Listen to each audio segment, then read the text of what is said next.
نحمده ونصلي ونسلم على رسوله الكريم وعلى آله الطيبين الطاهرين وأصحابه الأكرمين أجمعين وعلى من تبعهم بإحسان إلى يوم الدين أما بعد. وقال تعالى في شان حبيبه الكريم إن الله وملائكته يصلون على النبي يا أيها الذين آمنوا صلوا عليه وسلموا تسليما اللهم صل على سيدنا محمد وعلى آل سيدنا مولانا محمد وبارك وسلم.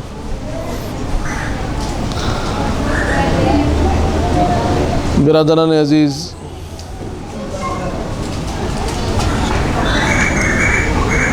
جیسے آپ سب سماعت فرما رہے تھے،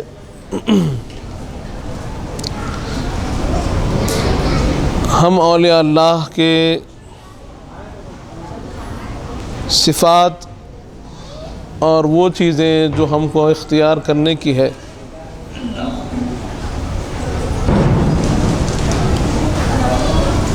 جن چیزوں کے ذریعے، جن صفات کے ذریعے ہماری اپنی زندگی اس راہ پر گامزن ہو سکتی ہے،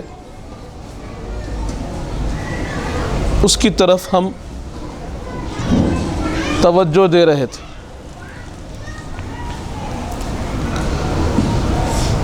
برادران عزیز، ہم نے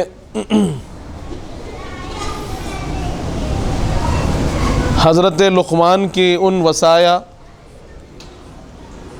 اور وہ نصیحت آموز باتیں جو انہوں نے اپنے بیٹے کو اپنے آخر وقت میں کہی تھی،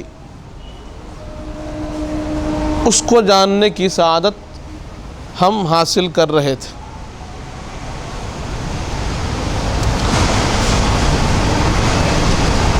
پہلی بات جو ہم نے سنی تھی وہ یہ تھی کہ آدمی اپنے آپ کو اتنا ہی دنیا میں مشغول کرے جتنا اس کو یہ بھروسہ ہو کہ وہ دنیا میں رہے گا. کہ اگر آدمی کو ایک لمحے کا بھی بھروسہ نہیں ہے تو پھر اس کے لیے یہ بات ضروری ہے کہ وہ اپنے آپ کو اتنا ہی دنیا میں ڈالے جتنا کہ اس کو اپنی زندگی کا بھروسہ ہے. تو اگر زندگی کا بھروسہ نہیں ہے، کل کیا ہونے والا ہے معلوم نہیں ہے، ایک لمحہ جو گزر رہا ہے، جو سانس ہم نے چھوڑی ہے، کیا اس کے بعد پھر وہ سانس ہم لیں گے کہ نہیں؟ اگر اس کا یقین نہیں ہے تو پھر اپنے آپ کو اتنا بھی دنیا میں مت ڈالیں، یعنی اپنے آپ کو اتنا بھی دنیا میں مشغول نہ کرے اور اللہ کے ذکر سے غافل نہ کرے. کہ ایک لمحے کے لیے بھی بندے مومن کو چاہیے کہ وہ اللہ کے ذکر سے غافل نہ ہو. کیونکہ وہ لمحہ جو اگر بندہ مومن اللہ کے ذکر سے غافل ہے، خدا نخواستہ ایسا کوئی وقت کہ جہاں ہم اللہ کی یاد سے، اللہ کے ذکر سے غفلت میں پڑ گئے، اور اگر تبھی ہمارے جاننے کا وقت آ گیا، تبھی اگر ہمارے موت کا وقت آ گیا، تو ہم جانتے ہیں کہ حدیث پاک میں آیا ہے کہ جیسے انما الاعمال بالنیات ہے، اسی طرح انما الاعمال علی الخواتم بھی ہے، کہ جہاں اعمال کا دار و مدار نیتوں پر ہے، وہیں پر اعمال کا دار و مدار اس کے خاتمے پر بھی ہے۔ تو آدمی جہاں اس کی ابتدا ہوتی ہے، ایک بچہ جب پیدا ہوتا ہے تو اسلامی شریعت، اسلامی قانون، اسلامی طریقہ یہ ہے کہ بچے کے کان میں اذان دی جاتی ہے، اس کی ابتدا اللہ کے ذکر سے ہو رہی ہے، اللہ کی یاد سے ہو رہی ہے، اللہ کی گواہی دینے سے ہو رہی ہے، حضور پاک کی گواہی دینے سے ہو رہی ہے، نماز کو یاد کرنے سے ہو رہی ہے۔ برادران عزیز، اب اس کے بعد ہوا یہ ہے کہ زندگی چلی، اللہ کے ذکر کے ساتھ شروع ہوئی، تو جو زندگی اللہ کے ذکر کے ساتھ شروع ہوئی ہے اس زندگی کی کامیابی تبھی ہوگی کہ اس کا خاتمہ بھی اللہ کے ذکر کے ساتھ ہو۔ تو پھر جب ہم کو یہ بات کا خیال نہیں ہے، جب ہم کو اس بات کا یقین نہیں ہے کہ کون سا وقت ہماری موت آ سکتی ہے، تو پھر ہماری زندگی میں ایسا کوئی لمحہ نہیں گزرنا چاہیے کہ جہاں ہم اللہ کے ذکر سے غافل ہو، کیونکہ ہماری زندگی کی کامیابی اور کامرانی کی دلیل یہی ہے کہ جو زندگی اللہ کے ذکر سے شروع ہوئی وہ زندگی اللہ کے ذکر پر ہی ختم ہو۔ اسی لیے بتایا گیا کہ تم دنیا میں اپنے آپ کو اتنا ہی مصروف رکھو کہ جتنا تم کو یقین ہو کہ میں دنیا میں رہوں گا، کہ اگر تم کو یقین نہیں ہے کہ کون سا لمحہ میرا آخری ہے تو پھر اپنے آپ کو دنیا سے دور رکھو، دنیا کی یاد سے دور رکھو، اور اپنے آپ کو، اپنے دل کو، اپنے ذہن کو ہمیشہ اللہ کی یاد میں مصروف رکھو۔ کام کوئی بھی رہے، وہ ہاتھ کریں گے، وہ پیر کریں گے، لیکن آپ کا دل اللہ کی یاد میں مصروف رہے گا۔ کبھی ایسا نہ ہو کہ آپ کا دل اللہ کے ذکر سے، اللہ کی یاد سے غافل رہو۔ غافل نہیں ہونا۔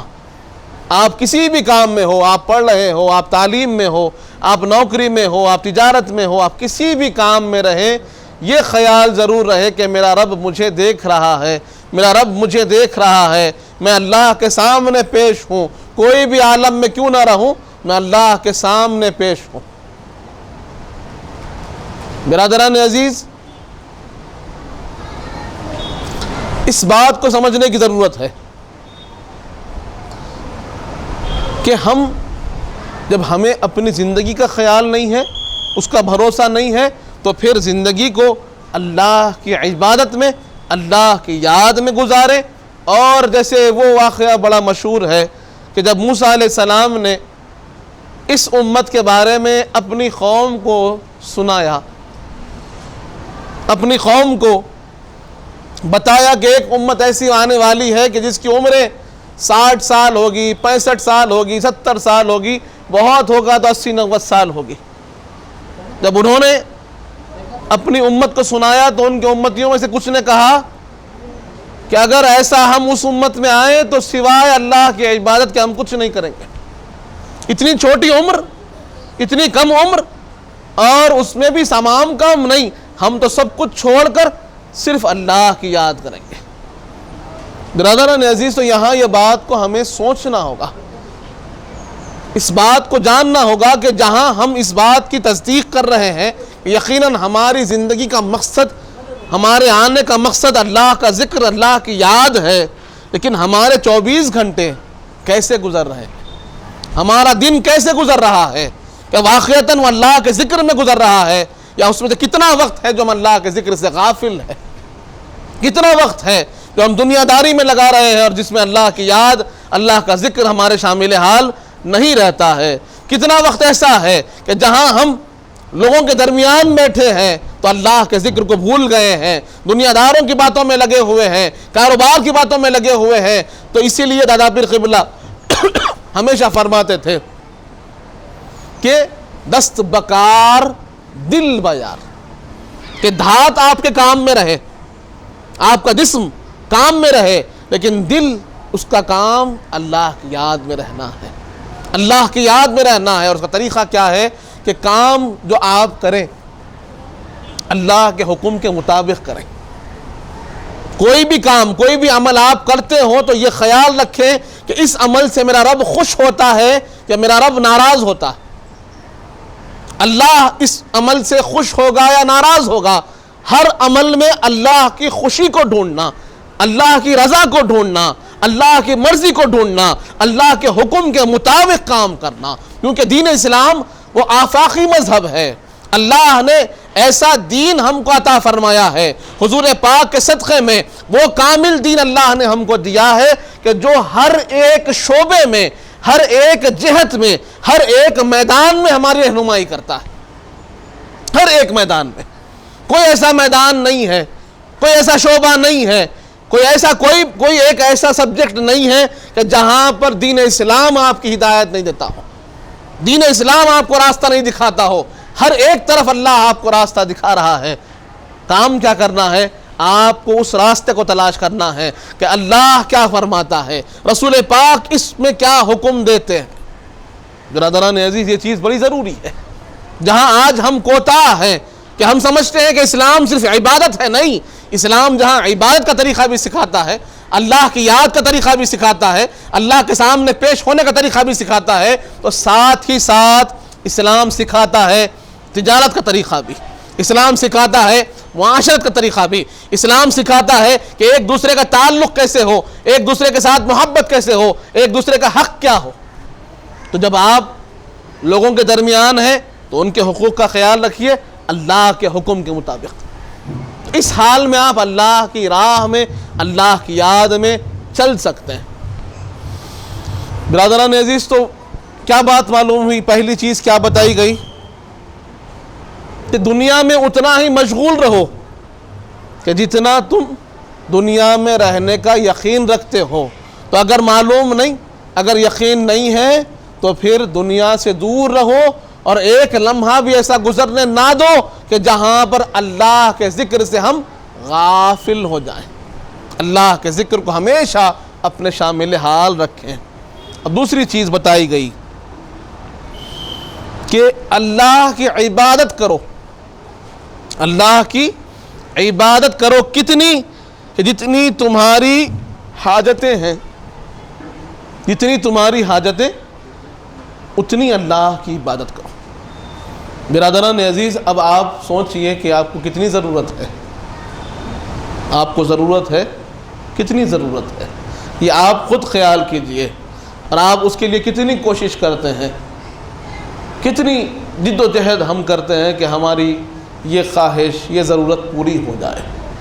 تو حضرت لقمان بتاتے ہیں کہ تم نے اپنی ضرورت کے لیے دنیا کو بڑا کھنگالا ہے، دنیا بڑی کی ہے. ضرورت کو پورا کرنا چاہتے ہو تو اللہ کی عبادت کرو. تم اللہ کی عبادت کی طاقت کو نہیں سمجھتے، اس کی اہمیت کو نہیں سمجھتے، اس کے مقام کو نہیں جانتے. تم یہ سمجھتے ہو کہ تم اللہ کی عبادت کو چھوڑ دو گے. مؤذن تم کو نماز کی طرف بلا رہا ہے اور تم یہ سمجھتے ہو کہ تم وہ عبادت چھوڑ کر تم یہاں دنیا کماؤ گے اور تمہاری حاجتیں پوری ہو جائیں گی، تمہاری ضرورتیں پوری ہو جائیں گی، تمہاری جو کچھ خواہشیں ہیں پوری ہو جائیں گی. اور اس کے لیے اگر تم نماز کو پس پشت ڈالتے ہو، اللہ کے ذکر کو چھوڑتے ہو اور یہ خیال کر رہے ہو کہ میں پیسے کماؤں گا میری حاجتیں پوری ہو جائیں گی، تو یاد رکھو کہ نہیں، اللہ کی عبادت کرو تب تمہاری حاجتیں پوری ہوگی، تب جا کر آپ کی جو حاجت، آپ کی جو ضرورت، آپ کا جو تقاضا ہے وہ پورا ہوگا. اگر کوئی نعوذ باللہ ایسا کر رہا ہے، کسی کے ذہن میں یہ خیال آ گیا ہے کہ وہ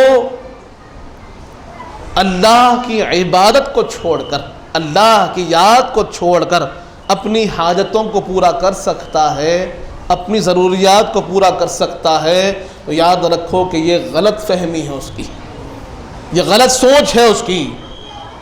اللہ کی عبادت کرو تب حاجت پوری ہوگی. کیونکہ یہ جو دنیا ہے نا، میں نے اس سے پہلے بھی عرض کیا ہے، یہ دنیا جو ہے یہ اسباب ہیں، اور پروردگار جو ہے وہ مسبب الاسباب ہے.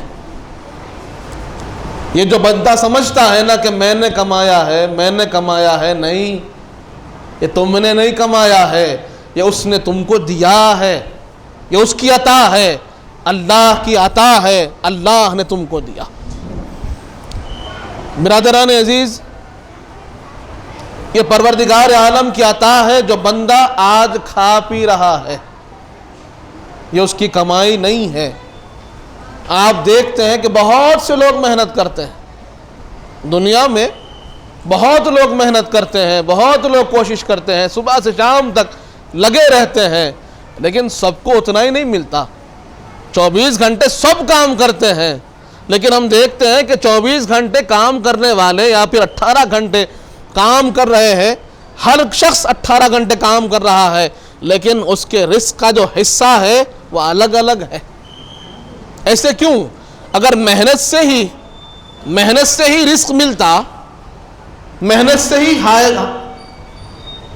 حاجتیں پوری ہوتی، محنت سے ہی اگر سب کچھ مل جاتا، تو پھر یہ رزق کے اندر تفاوت کیوں کہ وہ بھی 18 گھنٹے کام کر رہا ہے، یہ بھی 18 گھنٹے کام کر رہا ہے، اس کے باوجود ہم دیکھتے ہیں کہ کس کے کھانے میں، اس کے کھانے میں، اس کی ضروریات میں، اس کے ضروریات میں، اس کے رزق میں، اس کے رزق میں فرق نظر آ رہا ہے۔ تو معلوم یہ ہوا کہ صرف محنت سے نہیں ملتا، یقیناً محنت ایک ذریعہ ہے کیونکہ یہ عالم الاسباب ہے، لیکن ملتا کس سے ہے؟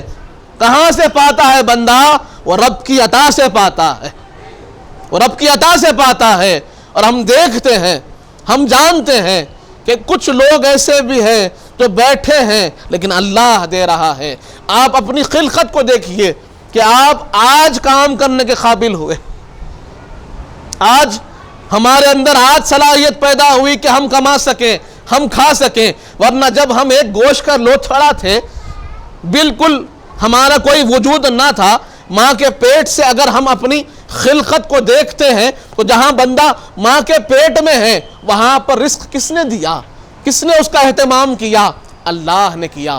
اس کے بعد پھر بندے مومن جب ایک بچے کی شکل میں ہے، شیر خوار بچہ ہے، کہاں سے کھانے کا کھانا مل رہا ہے؟ وہاں تو کوئی محنت نہیں ہے نا، وہاں اللہ دے رہا ہے۔ بچہ بڑا ہو رہا ہے، اللہ اس کا اہتمام کر رہا ہے، اللہ اس کے اسباب تیار کر رہا ہے۔ تو یہ ذہن آپ کو کلیئر کرنا ہوگا، اس بات کو آپ کو سمجھنا ہوگا کہ اللہ ہے جو ہم کو کھلاتا ہے، اللہ ہے جو ہم کو دیتا ہے، وہ رب کی عطا ہے جو بندہ مومن آج رزق پا رہا ہے۔ اور اگر آپ کو اپنی حاجتوں کو پورا کرنا ہوگا، آپ کو اپنی خواہشات کو، اپنی ضروریات کو پورا کرنا ہوگا، تو پھر آپ کو کہاں جانا ہوگا؟ کہاں جانا ہوگا؟ آپ کو بازار نہیں جانا ہے، بازار بعد میں، لیکن پہلے اللہ کی بارگاہ میں جانا ہوگا۔ آپ کی حاجتیں دکان میں، مکان میں، آپ کی نوکری سے پوری نہیں ہوتی، یہ بات کو جان لیں کہ ہماری حاجتیں پوری ہوتی ہیں تو رب کی عطا سے پوری ہوتی ہے۔ اور اگر کوئی بندے مومن ان ضروریات کو پورا کرنے کے لیے اللہ کی عبادت کو چھوڑ رہا ہے، اللہ کی یاد کو چھوڑ رہا ہے، تو یاد رکھیں کہ دنیا میں بھی نقصان اٹھائے گا اور آخرت میں بھی نقصان اٹھائے گا۔ اگر ایسا ہو رہا ہے کہ کوئی سمجھ رہا ہے کہ نہیں نماز بعد میں پڑھیں گے، پہلے کچھ کاروبار کر لیں گے، تو یاد رکھیے وہ بندہ غلط ہے، غلط راستے پر جا رہا ہے۔ اس کو یہ بات کو سمجھنا ہوگا کہ اگر وہ نماز پڑھتا ہے، اللہ کا ذکر کرتا ہے، تو انشاءاللہ اللہ کے کرم سے اس کے کاروبار میں بھی خوب برکت ہوگی، خوب برکت ہوگی۔ بظاہر آپ کو دکھتا ہوگا کہ ایک گراہک چلا جائے گا، نماز پڑھنے جاؤں گا، آج تو وہ بھی نہیں ہے، آج 2 بھائی بیٹھے ہوئے ہیں، 4 بچے بیٹھے ہوئے، کہیں نہیں جانے والا ہے گراہک۔ یہ بات کو یاد رکھیں، یہ بات یاد رکھیں کہ اللہ نے آپ کا رزق آپ کے کاندھوں پر رکھا ہے، اس میں کوئی کمی آنے والی نہیں ہے، کوئی آپ کے رزق کو نہیں چھین سکتا۔ لیکن وہ وقت جو عبادت کا ہے اگر آپ نے گوا دیا اور نماز آپ کی چھوٹ گئی، خضا ہو گئی، وہ وقت لوٹ کر نہیں آ سکتا، وہ وقت لوٹ کر نہیں آ سکتا۔ اور آج ہم خواب غفلت میں ہیں، چھوٹی چھوٹی چیزوں پہ نمازیں چھوٹ رہی ہے، کوئی بھی بیکار گفتگو میں بیٹھے بیٹھے نمازیں چھوڑ رہے ہیں، اور ہمیں معلوم نہیں ہے اس دن کا انتظار کریں جس دن اللہ حساب لے گا۔ اس قیامت کے دن کا انتظار کیجئے کہ جہاں پر ایک ایک لمحے کا حساب ہوگا، پھر ان لمحوں کا حساب دینا پڑے گا کہ جہاں پر اللہ نے آپ کو بلایا ہے، مؤذن نے آپ کو آواز دی ہے، لیکن آپ نہیں گئے، آپ نہیں گئے اور آپ نے غفلت میں گزار دیا۔ آپ سمجھتے ہیں کہ چھوٹ جائیں گے، اللہ اگر پکڑ لے تو پھر کوئی چھڑانے والا نہیں ہے. یہ تو اس کا کرم ہے کہ وہ چھوڑ رکھا ہے, یہ تو اس کی عطا ہے, اس نے مہلت دی ہے. برادران عزیز, تو ہمیں سوچنا چاہیے کہ اگر آپ کو حاجت پوری کرنی ہے, ضرورت پوری کرنی ہے, تو پہلے اللہ کی بارگاہ میں جائیے, پھر کوشش کریے. انشاءاللہ کوشش میں بھی برکت ہوگی, رزق میں بھی برکت ہوگی. برادران عزیز, اس بات کو سمجھنے کی ضرورت ہے کہ کیا بتایا گیا. آپ کو بتایا جا رہا ہے کہ جتنی تمہاری ضرورت ہے, جتنی تمہاری ضرورت ہے اتنی اللہ کی عبادت کرو. کتنی ضرورت ہے آپ سوچ لو, آپ کو کیا چاہیے, کیا چاہیے آپ کو, آپ سوچ لیجئے. جو چاہتے ہیں, جو چاہتے ہیں اللہ آپ کو دے گا, جو چاہتے ہیں دے گا. آپ کی ہر حاجت, ہر ضرورت پوری ہوگی. کب ہوگی؟ جب آپ کا تعلق اللہ سے مضبوط ہوگا, رب ذوالجلال سے مضبوط ہوگا, وہ مسبب الاسباب سے مضبوط ہوگا, وہ پالن ہار جو ہمیں کھلا رہا ہے, پلا رہا ہے, اس سے ہمارا تعلق مضبوط ہوگا, تو جب جا کر ہماری حاجتیں پوری ہوگی. اگر نعوذ باللہ کوئی بندہ اپنا تعلق اپنے رب سے دور کر رہا ہے, اپنے رب کو چھوڑ رہا ہے, اللہ کے ذکر کو چھوڑ رہا ہے, اس کی یاد کو چھوڑ رہا ہے, اس کی بارگاہ کو چھوڑ رہا ہے, اور در در بھٹک رہا ہے, کہیں اس کو ضرورت پوری نہیں ہو سکتی ہے, کیونکہ ہماری حاجت, ہماری ضرورت پوری کرنے والی ذات پروردگار کی ذات ہے. اس کی بارگاہ میں جڑ جائیے, اس کی بارگاہ میں جڑ جائیے, اپنے آپ کو رب کے بارگاہ سے جوڑیے. اس کے بعد آپ دیکھیں گے, اس کے بعد آپ جانیں گے کہ اس کا کرم کیسا ہوتا ہے, اس کا رحم کیسا ہوتا ہے, کہ جہاں جہاں آپ قدم بڑھائیں گے اللہ راستے کھول دے گا. اللہ فرماتا ہے قرآن میں, پروردگار عالم قرآن میں فرما رہا ہے, وَمَن يَتَّقِ اللَّهِ, جو اللہ سے ڈرتا ہے, اللہ سے تقوی اختیار کرتا ہے, یجعل لہ مخرجا, اس کے لیے ہم راستے کھول دیتے ہیں, وَيَرْزُقُ مِنْ حَيْثُ لَا يَحْتَسِبُ, اور وہاں سے دیتے ہیں جہاں سے اس نے سوچا تک نہیں ہوگا, جہاں سے اس نے گمان تک نہیں کیا ہوگا, وہاں سے اللہ فرماتا ہے کہ ہم دیتے ہیں اسے. اس سے بڑھ کر کیا گارنٹی ہو کہ بھئی ہماری کوشش میں گارنٹی نہیں ہے, ہماری کوشش میں یقین نہیں ہے کہ ہم کوئی چیز شروع کرتے ہیں تو یہ یقین نہیں ہوتا کہ ہمیں ملے گا یا نہیں ملے گا, کامیابی ہوگی کہ نہیں ہوگی, پروفٹ ہوگا یا لاس ہوگا, ہمیں یقین نہیں. لیکن اللہ فرما رہا ہے تم میرے راستے پر چلو, تم مجھ سے تقوی اختیار کرو, میرے حکم کی پابندی کرو, یاد رکھ لو اللہ تمہارے راستوں کو کھول دے گا, اور اللہ تم کو وہاں سے عطا فرمائے گا جہاں سے تم نے گمان تک نہیں کیا ہوگا. یعنی جہاں ہماری سوچ ختم ہو جاتی ہے, جہاں ہماری فکر ختم ہو جاتی ہے کہ یہاں سے ملے گا, اللہ وہاں سے دے گا. کیا کرنا ہے, کیا کرنا ہے, کچھ نہیں. اللہ آپ کے بہت بڑے بڑے وقت کو یا پھر بڑے بڑے اعمال کو نہیں چاہتا, آپ کی توجہ, آپ کا تعلق چاہتا ہے کہ اپنے آپ کو پیش تو کیجیے.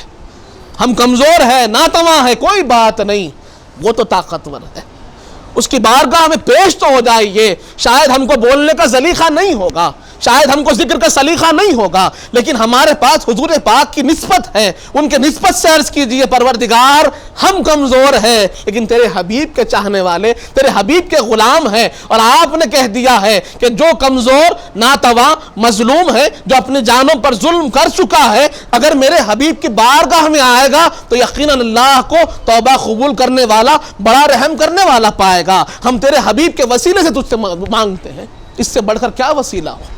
ارے جس وسیلے سے آدم علیہ السلام کی دعا قبول ہو, وہ وسیلہ اللہ نے ہم کو دیا, اس وسیلے سے اللہ کی بارگاہ میں پیش ہوئیے. برادران عزیز, آج ہم کہاں جا رہے ہیں؟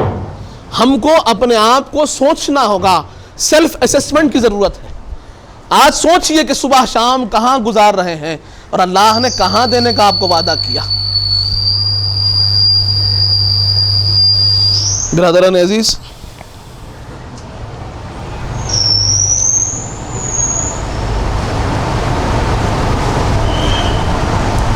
پہلے چیک کر لو بیٹا, درود شریف پڑھیے, اللہم صلی علی سیدنا محمد وعلی آل سیدنا مولانا محمد وبارک وسلم. تو میں عرض کر رہا تھا کہ دوسری بات کیا ہے؟ دوسری بات یہ بتائی گئی کہ جتنی تمہاری حاجتیں ہیں, جتنی تمہاری ضرورت ہے, اتنی اللہ کی عبادت کرو. اب آپ سوچ لیجئے کتنی ضرورت ہے، اتنی آپ کو عبادت کرنی ہے اللہ کی۔ اگر ہاں کسی کو ذہن میں یہ خیال ہے میری کوئی ضرورت نہیں ہے، تو پھر سوچ لو کون ایسا بندہ ہے جس کو اللہ کی ضرورت نہیں، جس کے پاس حاجت نہیں، جس کو کوئی چیز کی خواہش نہیں۔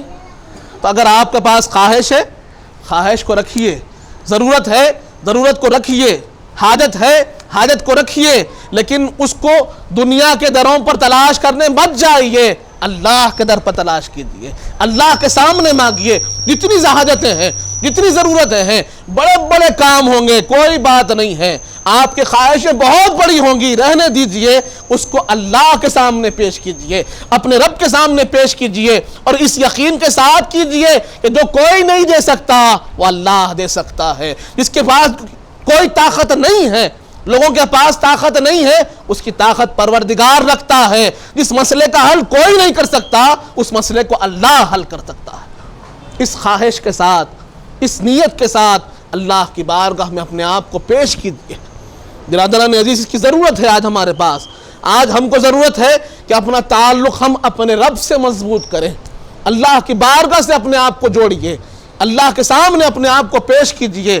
5 وقت کی نماز تو ضروری ہے، 5 وقت نماز پڑھنا تو ہر مومن کے اوپر فرض ہے، اس کے علاوہ بھی وقت نکالنا ہوگا، اس کے علاوہ بھی اللہ کے سامنے گڑ گڑانا ہوگا، اپنے آپ کو پیش کرنا ہوگا، اللہ کے سامنے اللہ کا ذکر کرنا ہوگا۔ اور آج جو ہم یہاں جمع ہوتے ہیں ذکر کے لیے، یہ تربیت ہے کہ ہم ایک ہفتے میں 1 دن ذکر کرتے ہیں کہ روز کیسے ذکر کریں، دن بھر کیسے ذکر کریں، اس کی تربیت ہے ہمارے لیے۔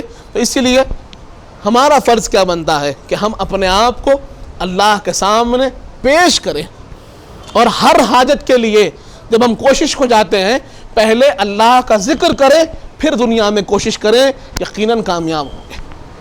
اسی لیے ہم نے اپنے بزرگوں کو دیکھا ہے، اپنے اکابر کو دیکھا ہے کہ جب کبھی کوئی ضرورت پیش آتی ہے، جب کبھی کوئی مشکل پیش آتی ہے، کوئی کام کرنا ہوتا ہے، تو پہلے کام کیا بتایا گیا کہ اللہ کا ذکر کرو، پہلے اللہ کی بارگاہ میں پیش کرو کہ پروردگار اس کام کو جا رہا ہوں، تیری حمایت چاہیے، تیری مدد چاہیے، انشاءاللہ وہ کام بڑی آسانی سے ہو جائے گا۔